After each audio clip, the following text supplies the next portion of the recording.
Latest update आहे आपल्या CET सेलचं physiotherapy बद्दल, अलाइड कोर्सेस बद्दल. 11/12/2025 ची ही नोटीस नंबर 32 की ज्यामध्ये 2025 साठी आपला जो चौथा राऊंड होणे बाकी होता फिजिओथेरपी आणि इतर अलाइड कोर्सेसचा, तर त्या संबंधी व्यवस्थित शेड्यूल सीईटी सेलनं पब्लिश केलेलं दिसतंय.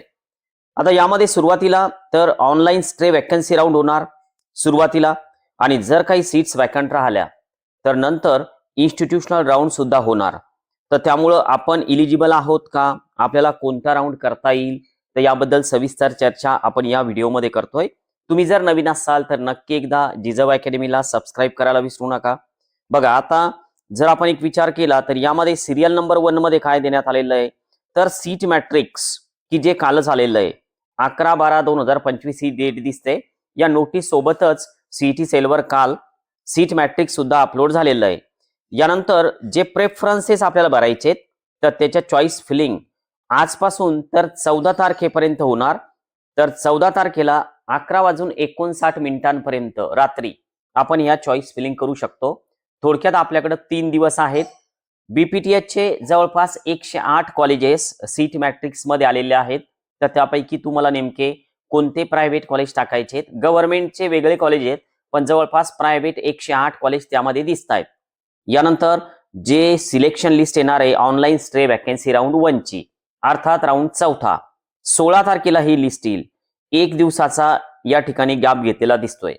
16 तारखेला लिस्ट आल्याच्या नंतर ज्या विद्यार्थ्यांना कॉलेज मिळेल तर त्यांनी 17, 18 आणि 19 या 3 दिवसांमध्ये कॉलेजला जाऊन जॉईनिंग करणं, रिपोर्टिंग करणं गरजेचं आहे, कारण हा आता त्यांच्यासाठी फायनल राऊंड असणार. यानंतर जर समजा तुम्हाला आतापर्यंत तुम्ही जॉईन केलेला आहे बीपीटीएच, किंवा मग या राऊंडमध्ये तुम्हाला बीपीटीएच मिळालं आणि तुम्हाला ते घ्यायचं नसेल तर विदाऊट पेनल्टी 19 तारखेपर्यंत तुम्ही ते मिळालेलं कॉलेज सोडून देऊ शकता. पण 19 तारखेनंतर मात्र तुम्हाला पेनल्टी लागू शकते.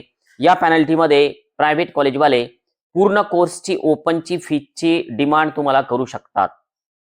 तर त्यामुळं तुमच्या प्लॅनमध्ये जर बीपीटीएच नसेल, तुम्ही जर चुकून ते जॉईन केलेलं असेल की चला आता जॉईन करून घेऊ, पुढे बीएमएस मिळायला लागलं की हे सोडून देऊ, असा जर प्लॅन असेल तर नक्कीच आता तुम्ही विचार करा.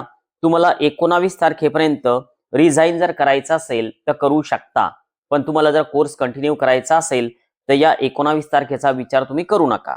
यानंतर सिलेक्शन लिस्ट जर समजा सीट्स वॅकंट राहिल्या तर 20 तारखेला परत एक सिलेक्शन लिस्ट येणार, पण चॉईस फिलिंग परत होणार नाही. चॉईस फिलिंग फक्त एकदाच होतील 12, 13, 14 या 3 तारखेच्या दरम्यान. आणि जे मुलं ऑनलाईन स्टे वॅकन्सी राऊंड म्हणजे 5व्या राऊंड मध्ये कॉलेज मिळवतील तर त्यांना 21, 22, 23 या 3 तारखेच्या दरम्यान जॉईन व्हायचंय. आता लक्षात घ्या, यानंतर जर सीट्स वॅकंट राहिल्या तर पुढचा इन्स्टिट्यूशनल राऊंड होणार आहे की ज्याचं शेड्यूल आपल्याला या ठिकाणी देण्यात आलेलं आहे.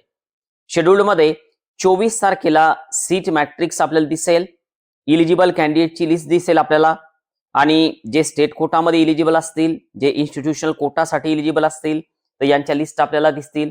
यानंतर आपल्याला प्रत्येक म्हणजे जे पण कॉलेज आहे तर त्या कॉलेजला त्या व्यवस्थित फॉर्मॅटमध्ये जे पण कॉलेज आपल्याला 25 आणि 27च्या दरम्यान सिलेक्ट करायचे तर त्या कॉलेजमध्ये अप्लाय करणं गरजेचं आहे, इलिजिबल जर आपण असेल तर. नंतर मेरिट लिस्ट आणि कोटा वाईज सिलेक्शन लिस्ट सुद्धा 27 तारखेला कॉलेजच्या वेबसाईटवर लागणार. 28 तारखेला 29 तारखेला जॉईनिंग पिरियड असणार स्पॉट राऊंडचा. आणि त्यानंतर जे पण समजा परत वॅकन्सी पोझिशन असेल तर ती 29 तारखेला परत कॉलेज पब्लिश करेल, आणि त्यांचं जे रिपोर्टिंग आहे की ज्यांनी अगोदरच ऍप्लिकेशन दिलेलं आहे परत सिलेक्शन होईल वेटिंग लिस्ट मधून, आणि 30 तारखेला परत एकदा ती लिस्ट लागेल आणि 30 तारखेलाच त्या विद्यार्थ्यांचं जॉईनिंग होईल. आणि 30 तारीख ही शेवटची असेल बीपीटीएचच्या जॉईनिंगची.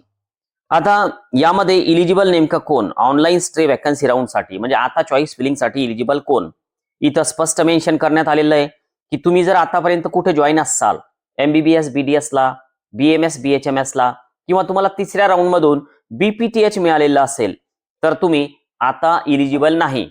पण माझं एक असं मत आहे, अशा प्रकारची नोटीस बीएमएस बीएचएमएस ची सुद्धा अगोदर होती, पण नंतर सीईटी सेलनं जवळपास सर्व विद्यार्थ्यांना जे की 3ऱ्या राऊंड मध्ये जॉईन होते तर त्यांना इलिजिबल केलेलं होतं चौथ्या राऊंडसाठी.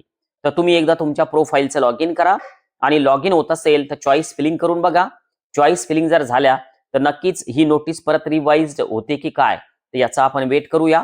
कारण ज्या पद्धतीनं BMS ची नोटीस रिवाइज झाली होती, परत आलेली होती, नवीन रूल टाकलेला होता सीईटी सेलना की जे थर्ड राऊंड पर्यंत जॉईन आहेत तर त्यांना चौथा राऊंड करता येणार. तर तसं जर काही झालं, समजा काही विद्यार्थ्यांनी मेल केले तर ते पण होऊ शकतं. तर त्यामुळे नक्की तुम्हाला जर BPTH करायचं असेल तर या राऊंडच्या चॉईस फिलिंग तुम्ही करू शकता. आज आपण थांबूया. Okay, bye.